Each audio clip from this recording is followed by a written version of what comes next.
आज मैंने zero hour में एक महत्वपूर्ण मुद्दा उठाया है जो देश के तमाम मोबाइल फोन यूजर्स से जुड़ा हुआ है, आप सबसे भी जुड़ा हुआ है। वो ये है कि हम जब अपना रिचार्ज कराते हैं तो हमें अपने प्लान के अनुसार डेली की डेटा लिमिट मिलती है, 1.5 GB प्रतिदिन डेटा, 2 GB, 3 GB। लेकिन रात 12 जैसे ही बचते हैं, मिडनाइट होती है, दिन समाप्त होता है, तो जितना बचा हुआ डेटा है, अनयूज डेटा, वो एक्सपायर हो जाता है।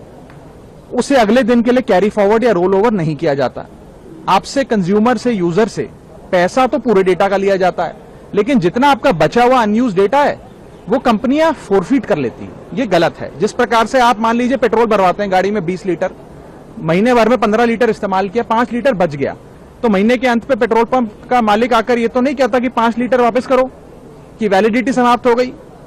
भाई आपने पूरा पैसा दिया 20 लीटर का, तो पूरा 20 लीटर आप इस्तेमाल करेंगे। ठीक उसी तरह डेटा रोल ओवर भी अलाउड होना चाहिए। यदि मैं एक दिन में अपनी डेली की डेटा लिमिट को यूज नहीं कर पाया हूं, यूटिलाइज नहीं कर पाया हूं, वो अगले दिन का जो मेरा डेटा लिमिट है उसमें जुड़ जाना चाहिए। और डेटा रोल ओवर भारत में अलाउड होना चाहिए। दुनिया के कई देशों में, United states of America, Europe के कई देशों में, ऑस्ट्रेलिया, नेदरलैंड, तमाम देशों में ये डेटा रोल ओवर और डेटा कैरी फॉरवर्ड की फैसिलिटी दी जाती है। और मेरी दूसरी मांग ये है कि डेटा ट्रांसफर, जैसे हम एक दूसरे को पैसा ट्रांसफर कर सकते हैं अपने मोबाइल फोन से दूसरे मोबाइल फोन में, उसी तरीके से डेटा ट्रांसफर भी अलाउ होना चाहिए। मान लीजिए आज किसी परिवार में बूढ़े माँ बाप स्मार्टफोन कम इस्तेमाल करते हैं, कम डेटा कंज्यूम करते हैं, लेकिन उनको बच्चों की पढ़ाई करनी है, उन्हें ज्यादा डेटा चाहिए, तो माँ बाप अपने डेली की डेटा लिमिट से बच्चों को डेटा ट्रांसफर कर सके। इस प्रकार की फ्री डेटा ट्रांसफर की भी एक योजना बननी चाहिए। ये महत्वपूर्ण मुद्दे आज मैंने सदन में उठाए हैं।